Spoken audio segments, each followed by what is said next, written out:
8 বছর আগে হোলি আর্টিসানে জঙ্গি হামলায় নিহত হন 22 জন, যার মধ্যে 18 জনই ছিলেন বিদেশি নাগরিক। তাদের 9 জন ইতালির, 7 জন জাপানি, 1 জন ভারতীয় ও 1 জন যুক্তরাষ্ট্রের নাগরিক। বছর ঘুরে 1 জুলাই আসলেই নৃশংস সেই হামলায় নিহতদের স্মৃতি ভেসে ওঠে। আইন শৃঙ্খলা রক্ষা বাহিনীর পাশাপাশি নিহতদের শ্রদ্ধা জানাতে ছুটে যান বিদেশি কূটনীতিকরাও। সোমবার দুপুরে হোলি আর্টিসান রেস্তোরাঁয় নিহতদের প্রতি শ্রদ্ধা জানান বাংলাদেশে নিযুক্ত ইতালি, জাপান, যুক্তরাষ্ট্র ও ভারতের রাষ্ট্রদূত। এরপর গুলশানে সহকারী পুলিশ কমিশনারের কার্যালয়ে নিহত পুলিশ সদস্যদের বেদিতে ফুল দিয়ে শ্রদ্ধা জানান রাষ্ট্রদূতরা।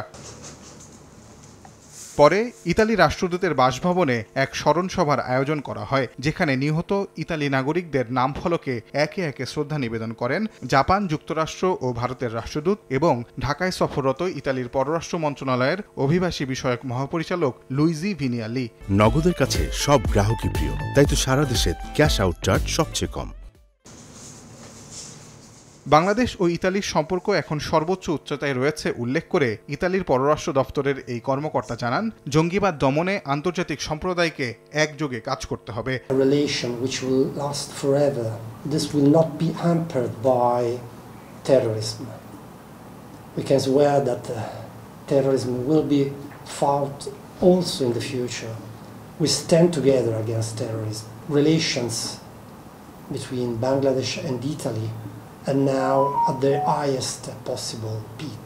পররাষ্ট্র সচিব মাসুদ বিন মোমেন বলেন, ধর্মীয় উগ্রবাদ সহ সব ধরনের জঙ্গিবাদের বিরুদ্ধে শক্ত অবস্থান নিয়েছে বাংলাদেশ। বিদেশি বন্ধুদের জন্য একটি শান্তিপূর্ণ বাংলাদেশ গড়ার লক্ষ্যে সরকার বদ্ধপরিকর। Bangladesh has always stood in solidarity with the victims and their families.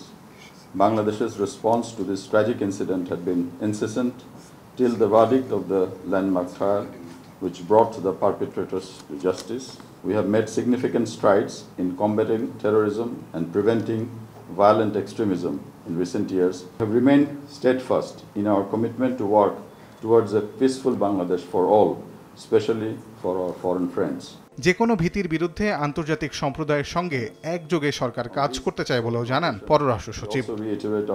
Tajwar মাহমিদ, সময় সংবাদ, ঢাকা।